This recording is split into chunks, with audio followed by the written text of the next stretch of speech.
అనిల్ కుమార్ గారు. సహోదరుడు ఏమంటున్నాడంటే సంస్కృతము లేకపోతే వారు చెప్తున్నటువంటివి అంతా కూడా సనాతనం కాదు, మొన్న వచ్చింది, అసలు మూలవాసులు వేరు, లేకపోతే సింధు నాగరికత అనేది ఎప్పటి నుండో ఇక్కడ ఉంది, దానికి వైదిక సంస్కృతికి సంబంధం లేదని చెప్తున్నారు. అయితే ఒక విషయం మనము ఈరోజు స్పెషల్గా మరి వేదాల్లో క్రీస్తు అనేటువంటి మనవారు కూడా, క్రైస్తవులు అని చెప్పుకుంటున్న వారు కూడా ఈ సనాతన వైపు వెళ్తున్నారా అనేది డిస్కస్ చేద్దాం నెక్స్ట్. దానికంటే ముందుగా అసలు ఈ లిపి అనేది సంస్కృత లిపి, సంస్కృత భాష అంటే సంస్కృతంలో ఉన్న గ్రంథాలని ఏ లిపిలో రాశారు, ఎప్పటి నుండి అవైలబుల్ ఉన్నాయి, అవి కొంత ఓవర్వ్యూ చెప్తారా? ఓకే.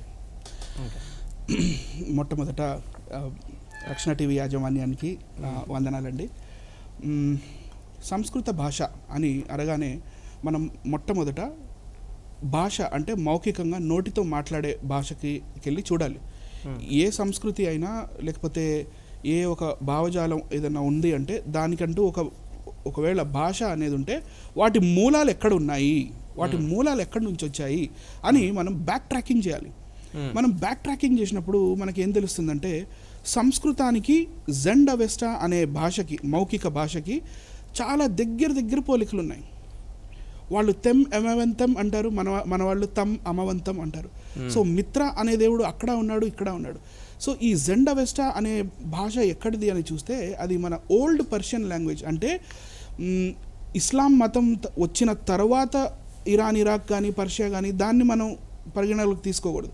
అంతకన్నా ముందు ఉన్న ఓల్డ్ పర్షియన్ లాంగ్వేజ్. సో ఈ ఓల్డ్ పర్షియన్ లాంగ్వేజ్ నుంచి, ఆదిమ పర్షియన్ భాష నుండి ఈ సంస్కృత భాష యొక్క మూలాలు ఉన్నాయి. అక్కడ ఐవా అంటారు, మన వాళ్ళు ఏకం అంటారు. అక్కడ ద్వ, ఇక్కడ ద్వ, అక్కడ అంటే జెండ్ అవెస్టా అండ్ ఓల్డ్ పర్షియన్ రెండు కలిపి. అక్కడ త్రై, ఇక్కడ త్రై. అక్కడ వాళ్ళు చత్వర్ అంటారు, మన వాళ్ళు చతుర్ అంటారు. అక్కడ పంచ, ఇక్కడ పంచ, అక్కడ షష్ట, అక్కడ షష్ట. అక్కడ హప్త, ఇక్కడ సప్త. అక్కడ అష్ట, ఇక్కడ అష్ట. అక్కడ నవ, ఇక్కడ నవ. అక్కడ దశ, ఇక్కడ దశ. ఈవెన్ న్యూమరల్స్ కూడా సేమ్ ఉన్నాయి. అంటే అంటే ఇక్కడి నుంచి అక్కడికి వెళ్ళింది అనేదానికి కూడా మనకి మూలాలు ఏమి లేవు. అసలుకి ఎలాంటి ఆర్కియాలజికల్ ఎవిడెన్సెస్ లేవు. కానీ అక్కడ నుండి ఇక్కడికి వచ్చిన ఆర్కియాలజికల్ ఎవిడెన్సెస్ ఉన్నాయి.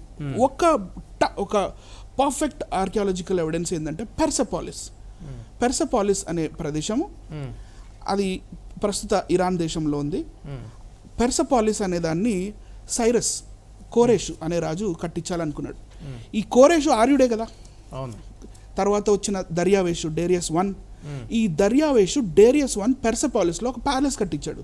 అక్కడ కొన్ని టెంపుల్స్ కూడా కట్టించాడు. అంటే దేవతా రూపం ఉన్న టెంపుల్స్ కాదు, కొన్ని ఒక హ్యూజ్ వాస్ట్ ప్లేస్లో అక్కడ పిల్లర్స్ కట్టించడం, అక్కడ శిల్పాలు చెక్కించాడు. అక్కడ మనకి అశ్వమేధ యాగానికి చెందిన శిల్పాలు కనపడుతున్నాయి. అందరూ మనం కానీ బాలకాండ కానీ లేకపోతే రామాయణంలోని బాలకాండలో ఉన్న 14వ సర్గలో ఉన్న అశ్వమేధ యాగం కానీ లేకపోతే మహాభారతంలో ఉన్న అశ్వమేధ పర్వం కానీ అందులో ఆ రిచువల్ ఎలా చేయాలి, ఆ అశ్వమేధ యాగం ఎలా చేయాలి అని మనకి క్లియర్గా ఉంటుంది. సో ఇవన్నీ మనకు అక్కడ శిల్పాల రూపంలో కనపడుతున్నాయి పెర్సపాలిస్లో. పెర్సే మీన్స్ పర్షియా, పాలిస్ అంటే సిటీ, పర్షియన్ సిటీ. సో వీళ్ళు అక్కడ నుండి వలస వచ్చిన వారే ఆర్యులు అనేవాళ్ళు ఇక్కడ నంబర్ 1. సో మౌఖిక భాష వీళ్ళది ఓల్డ్ పర్షియన్ లాంగ్వేజ్ నుంచి ఉంది. అది మళ్ళీ బ్యాక్ ట్రాకింగ్కి వెళ్తే ఓల్డ్ పర్షియన్ భాష అనేది ఇండో యూరోపియన్ లాంగ్వేజ్ సిస్టంలో నుంచి వచ్చిన ఒక భాష. దాని కెల్టిక్, బాల్టిక్, స్లోవిక్, తర్వాత ఇటాలిక్ భాషలు వాటి సిస్టర్ లాంగ్వేజెస్. దాంట్లో నుంచి వచ్చింది ఓల్డ్ పర్షియన్. ఓల్డ్ పర్షియన్లో నుంచి వచ్చింది 2, జెండ్ అవెస్టా మరియు సాంస్క్రిత్. ఇక్కడికి వాళ్ళు బేసిక్గా వచ్చేటప్పుడే జెండ్ అవెస్టాతో వచ్చారు. తర్వాత ఒక మిథికల్ క్యారెక్టర్ని ఒకటి క్రియేట్ చేశారు, పాణిని అని. నిజంగా పాణిని అనేవాడు లేడు. ఈ పాణిని అనేవాడు మరి సంస్కృతాన్ని అంటే ఒక భాషని సంస్కరించాడు. ఒక భాషని సంస్కరించడం వల్ల అది సంస్కృతం అయింది. రైట్ అండి. సో ఇప్పుడు మరి దీనికి లిపి ఉందా అని చూస్తే లిపి లేదు. వచ్చారు, వలస వచ్చారు, లిపి తెచ్చుకోలేదు. ఎందుకంటే లేదు లిపి లేదు. సరే, మౌఖికంగా ఏవో మంత్రాలు వాళ్ళు ఏదో పలుకుతున్నారు, అది జెండ్ అవెస్టాలోని మంత్రాలు అని మనకి ఇక్కడ దాకా అర్థమైంది. కానీ రాతపూర్వకంగా ఎప్పుడు మొదలుపెట్టారు అనే దాన్ని మనం క్షుణ్ణంగా పరీక్షిస్తే అశోక చక్రవర్తి తను రాజైన 10 సంవత్సరాల తర్వాత మొట్టమొదటి శిలాశాసనం చేయించాల్సి వచ్చింది. మొట్టమొదటి శిలాశాసనం చేయించాలన్నప్పుడు భారతదేశంలో ఒక లిపి అనేది లేదు. And he had a problem. అక్కడ ప్రాబ్లం ఒకటి స్టార్ట్ అయింది. కానీ ఆ సమయంలో ఇండో గ్రీక్స్ అంటే యవన రాజులు సెల్యూకస్కి చెందినవారు. అశోకుడి తాత ఎవరైతే మన చంద్రగుప్త మౌర్య ఉన్నాడో, చంద్రగుప్త మౌర్య సెల్యూకస్ కూతురు హెలెనాని పెళ్లి చేసుకున్నాడు. హెలెన్ ని పెళ్లి చేసుకున్నాడు. సో అప్పటి నుంచి వీళ్ళకి సంబంధాలు బాగున్నాయి వాళ్ళ తాత దగ్గర నుంచి.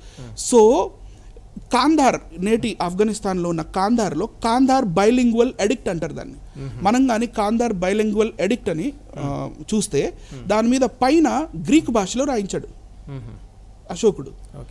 పైన ఒక లిపి రాయించాడు, ఒక స్క్రిప్ట్, అది గ్రీక్, కింద అరమైక్ ఉంది. తరువాత కొద్ది కాలం తర్వాత దమ్మా లిపి అనే ఒక లిపిని, అది అరమైక్ నుంచి వచ్చింది. ఆ అరమైక్ అక్షరాలనే లెఫ్ట్ అండ్ రైట్ లేకపోతే ఇన్వర్టెడ్గా ఆ అక్షరాల్ని తీసుకొని ఈ అశోకుడు శిలాశాసనాలు చేయించడం మొదలుపెట్టాడు.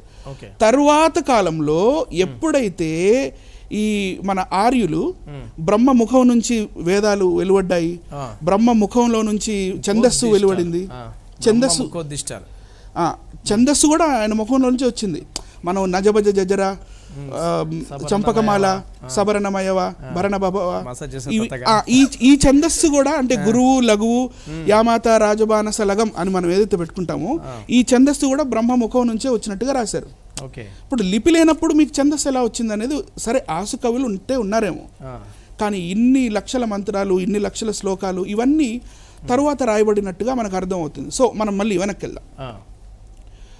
బ్రహ్మ ముఖం నుండి ఈ వేదాలు వచ్చినప్పుడు వీళ్ళు ఏంటంటే ఈ లిపి పేరు కూడా మార్చేశారు.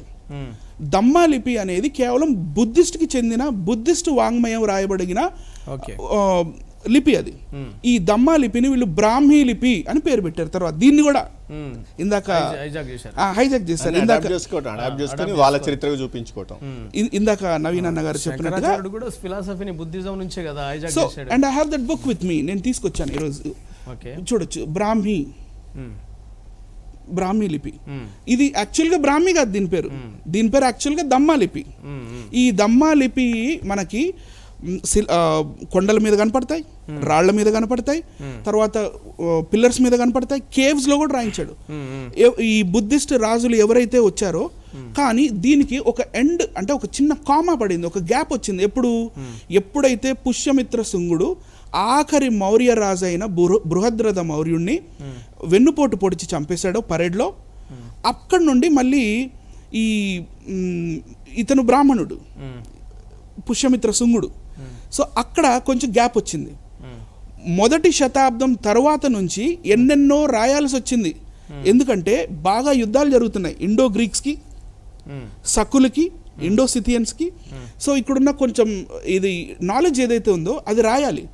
సో అప్పట్లో ఉన్న బౌద్ధులు ఈ దమ్మా లిపిని యూజ్ చేసి ఆయుర్వేదం కూడా రాశారు.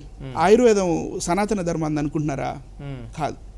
ఎవరు, చరకుడా, సుశ్రుతుడా?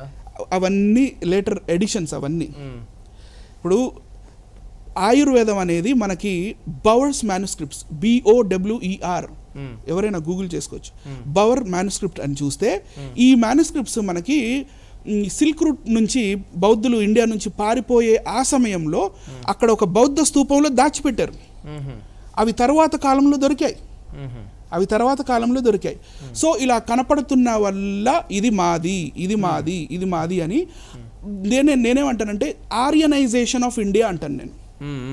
They have completely aryanized the Indian culture. ఇది ఇండియన్ కల్చర్ కాదు. మనది ఇండియన్ కల్చర్ అంతా ఇండస్ వ్యాలీ కల్చర్. మనదంతా సింధు నది పరివాహక ప్రాంతాల్లో మరి మన పితరులు ఎప్పుడైతే వాళ్ళు ఉన్నారో ఆ కల్చర్ మనది. సో దీన్ని భారతదేశాన్ని ఎలా ఇండియనైజ్ చేశారనేది నృపేంద్ర కుమార్ దత్ అనే ప్రొఫెసర్ గారు 1925లో ఒక పుస్తకంలో క్లియర్గా రాశారు, ఈచ్ అండ్ ఎవ్రీథింగ్. సో ఈ బ్రాహ్మీ లిపి లేకపోతే దమ్మా లిపి ఏదైతే ఉందో అది 4వ శతాబ్దం నుండి అందరి అటెన్షన్ క్యాచ్ చేసింది. అశోకుడు తెచ్చాడు ఫస్ట్. తర్వాత ఆయా ప్రాంతాలకు వెళ్ళింది. అది మన తెలుగులో కూడా బట్టి ప్రోలు బ్రాహ్మి అని కొట్టండి, మీరు గూగుల్ చేసుకోండి ఈజీగా మీకు. బట్టి ప్రోలు బ్రాహ్మీ లిపి that was in 3rd century BC. అప్పటికే మన ఆంధ్రప్రదేశానికి కూడా వచ్చేసింది. బౌద్ధులు యూజ్ చేశారు, తర్వాత ఈ శాతవాహనులు యూజ్ చేశారు దాన్ని. తర్వాత మెల్లిమెల్లిగా కవులు వచ్చేసరికి వాటి రాతల్లో వంపులు వచ్చాయి. ఈ బ్రాహ్మీ లిపిలోని మెల్లిగా మన తెలుగులోని తమిళ్లోని కన్నడలోని మరాఠీలోని పంజాబీలోని బెంగాలీ, అసమీస్, అలా మన భారతదేశంలోనే కాకుండా కాంబోడియాలో ఖమేర్ అనే ఒక స్క్రిప్ట్ ఉంటుంది, అది జాపనీస్, చైనీస్ స్క్రిప్ట్ మీద కూడా దీని ఇఫెక్ట్ 100% బ్రాహ్మీ లిపి నుంచే వచ్చింది. అంటే ఈ దమ్మా లిపి, దీని బేసిక్స్ ఎక్కడి నుంచి ఉన్నాయి? అరమైక్ నుంచి ఉంది. సో ఈ దేవనాగరి లిపి కన్నా ముందు శారదా లిపి వచ్చింది 8వ శతాబ్దంలో. ఇది 100% ఇది కాశ్మీరీ లిపి. తర్వాత సిద్ధం స్క్రిప్ట్ అని వచ్చింది. ఈ సిద్ధం నుంచే మనకి ఇటువైపు మన బెంగాలీ, అస్సామీ ఇలా మారింది అది. సో ఈ దేవనాగరి అనే దానికి 13వ శతాబ్దం లేకపోతే 12వ శతాబ్దం కన్నా ముందు ఆనవాళ్ళు లేవు. ఇలా ఆనవాళ్ళు లేని అతి పురాతనము కానీ మొన్న వచ్చిన వాంగ్మయంలో మరి యేసుక్రీస్తు ఎలా దొరుకుతున్నాడు అనేది మీ ప్రశ్న. నా డౌట్. ఆర్యీకరణ జరుగుతుంది అంటారా మీరేంటి? Aryanization of India, again Aryanization, వైదికరణ ఆఫ్ క్రిస్టియానిటీ. సో వాళ్ళ ట్రాప్ లో పడ్డారంటారు. 100% అండి. అంటే వాళ్ళ ట్రాప్ లో పడి వాళ్ళవి సనాతనమైన గ్రంథాలని వీళ్ళు ఒప్పుకొని దాంట్లో నుంచి మనం ప్రూవ్ చేయాలి యేసుక్రీస్తును అనే తాపత్రయం వెనకాల. సరే, నేను ఒక ప్రశ్న ప్రవీణ్ గారు మీకు అడుగుతానండి. ఇప్పుడు స్వామి వివేకానంద లాంటి వారు మరి ఏంటి అది 1000 ఐలాండ్ పార్క్ ఉంది కదా, దాంట్లో వెళ్ళినప్పుడు ప్రసంగం చేస్తూ నేను ఇక్కడ నా దగ్గర ప్రబోధ రత్నాకరము అనేటువంటి పుస్తకము, ఇది ఓల్డ్ ఎడిషన్, ఇది ఉత్తేజిత ప్రసంగాలు అనేటువంటిది new edition. So old edition నుంచి 2 మాటలు చదువుతాను. ఈయన ఏం చేశాడో చూద్దాం. ఎందుకంటే ఇప్పుడు మన వాళ్ళు ఫాలో అవుతుంది వివేకానందను. ఎట్లా అంటే వివేకానందన్ అట మొదటి పేజీలో ఏముందంటే